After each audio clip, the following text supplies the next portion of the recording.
What's up, everybody? It's your boy Hurt coming to you with another episode of Afterlife where we talk about anything and everything that we feel like talking about in our bag of tricks and our bag of content or whatever. So today I'm going to switch it up a little bit and we're going to talk about something a little different. We're going to talk about first time that I seen a stabbing in the penitentiary. So let's dive right in. So today, or the day that it happened, it was on a store day, and the day that we get stores on a, what was it, A block gets it on Monday, B block gets it on Tuesday, 9 block gets it on Wednesday. We got ours on Thursday because we were 10 block. And then there's another block, 16 block, goes A, B, 9, 10, and 16. So I was in 10 block. It was a Thursday. So we all got our store. We're all happy. It's Christmas in fucking prison or whatever. Because every time we get our store, we get our coffee, we get our snacks, get our clothes, get our deodorant, it's a come up pretty much. So I'm making my little cup of coffee. I got my 100% Colombian. I always went big on coffee. You know, it was $7 a bag, but I always went like $50 a coffee, $50 worth of coffee. That's all I needed because I already had everything I already needed. So I'm making me some coffee or whatever, and I'm looking over the tea or whatever, seeing what's going on. Everybody's mingling because, like, the block's alive when it's store day. Everybody's paying off their debt. They're paying off with this, or they're trading chips for this, noodles for this, coffee for that, treats for this or whatever. And my homie that I hung out with in there was like, stay by your cell. Stay by your house. House is our cell, whatever. Stay by. Don't go down to the base. Don't go down to second tier. Some shit's about to pop off. Just stay right here. But if you want to see something, this is what's fucked up. He goes, if you want to see something, though, you know, peep down by second, 22 second. Now, there's high side and there's low side. I was on high side or whatever. So that's like 40 to like 70 something or whatever. And then the other side is like 1 to 30 something or whatever. So 22 second, it goes base, first, second, third, fourth. So 22 second low side. So about 5-10 minutes into getting store or whatever, you see one dude talking to 4 other dudes that are like, woo woo, you know, you can already guess what they talking about. Where's my shit? You know, we let you, you know, borrow whatever, because that's what happens a lot of times too. Like someone will get on credit, you know, they'll borrow, they're either buying drugs or, you know, wheeling, dealing, they need some money from somewhere else. I promise to pay you on store day, all that shit. So dudes are talking, they're arguing back and forth. They're like, dude, like, give us our shit. Or, you know, whatever. You can hear them kind of, but like not really. They're kind of down a ways, but they're like, give us our shit. Or like, you know, what the fuck? So they stop talking. Dude goes back in his cell or whatever. So about another 15-20 minutes goes by. And all 4 of those individuals, you know, we're peeping, we're watching because, you know, in prison, it's like shit's about to go down. The whole block is alive, and then it just quiets down. Like a pin, like you'll hear a pin drop. That's how quiet it got. It was loud and noisy because it's always loud and noisy in the penitentiary. So when it starts getting like some tensions in the air or whatever, the whole block changes. So as soon as these 4 individuals go up to 22 second, they go in that motherfucker. And like in prison, you don't go in somebody else's cell unless some shit's about to pop off, or unless you're getting raped or some shit's about to go down, some nasty shit.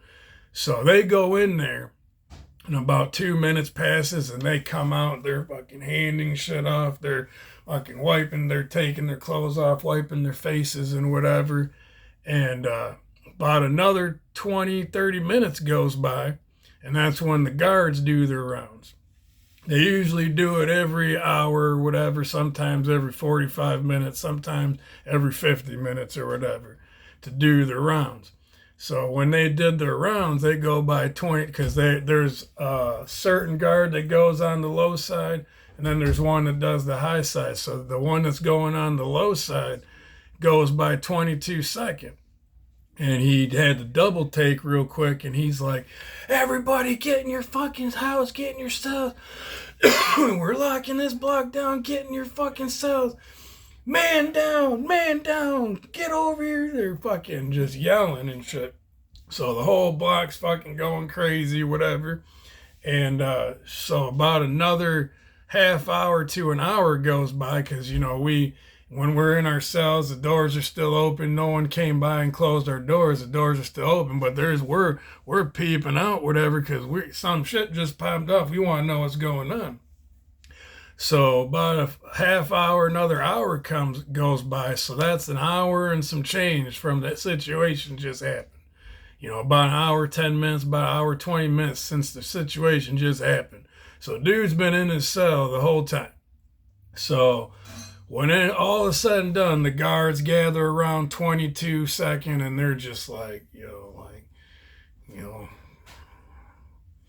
and then the EMTs, you can hear them coming in, because they got to go through 2 fences or whatever. They got to go through the first fence to get checked, to see with their mirrors, see if there's anything under their car, see if they're bringing anything in, whatever, so much, so forth. So as soon as they get past the second gate, you hear them turning and then backing in to fucking beep, beep, beep, beep, coming in. And they got to open fences for a vehicle to come in. Fences are always locked down. If the yard's locked down or anything's locked down, everything's locked down, from the gate that we go out to the gate that vehicles can come in. Everything's locked down. So when we hear the EMTs or the paramedics coming in, right, automatically we're like, some shit popped off, someone got hurt or whatever. And the icing on the cake, the what we knew popped off right away, was when they came in and they went in the room, whatever, and they came out just like wiping their faces like, man, yeah, he's gone, shaking their head like he's gone. And another one comes up holding a fucking black body bag in the side, just fucking bringing it up.